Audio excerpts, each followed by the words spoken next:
ভাই তুই জানতে চাচ্ছিস এত পড়াশোনা করে কি হবে?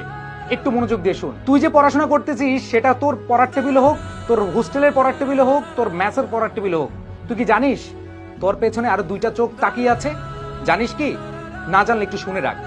তুই পড়াশোনা করতেছিস, তোর বাবা মায়ের দুইটা দুইটা চারটা চোখ তোর দিকে তাকিয়ে আছে তাদের স্বপ্ন পূরণ করার। তুই পড়াশোনা করতেছিস, তোর এই পড়াশোনার খরচ চালানোর জন্য তারা ব্যস্ত থাকছে, দিনের পর দিন পরিশ্রম করে যাচ্ছে, তাদের কষ্টের কোনো সীমা নাই শুধুমাত্র তোর পড়াশোনার জন্য।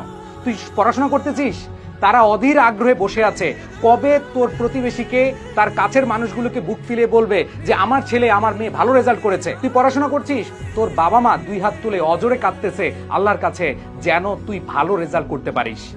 ভাই আর কি চাস? বাবা মাকে খুশি করার জন্য হলেও আপাতত পড়াশোনা কর। তারা যে তোর প্রতি বিশ্বাস করে এত এত কিছু করছে, তুই বিশ্বাসের মূল্যটা রাখার জন্য একটু পড়াশোনা করিস, ফাঁকি দিস না।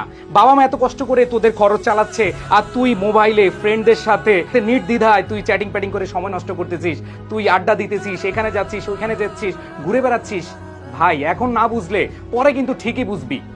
সো সময় থাকতে একটু বোঝার চেষ্টা করিস। এই যে এরকম কোনো প্রশ্ন করবি না ভাই পড়াশোনা করে কি হবে, প্লিজ। কি হবে সেটার বিষয় না, এখন থেকে পড়াশোনাটা কর। তাদের জন্য একটু ভাব, এই চারটা চোখ দুইটা মুখ, তাদের মুখে হাসি ফোটানোর জন্য হলো পরিশ্রম করে যা।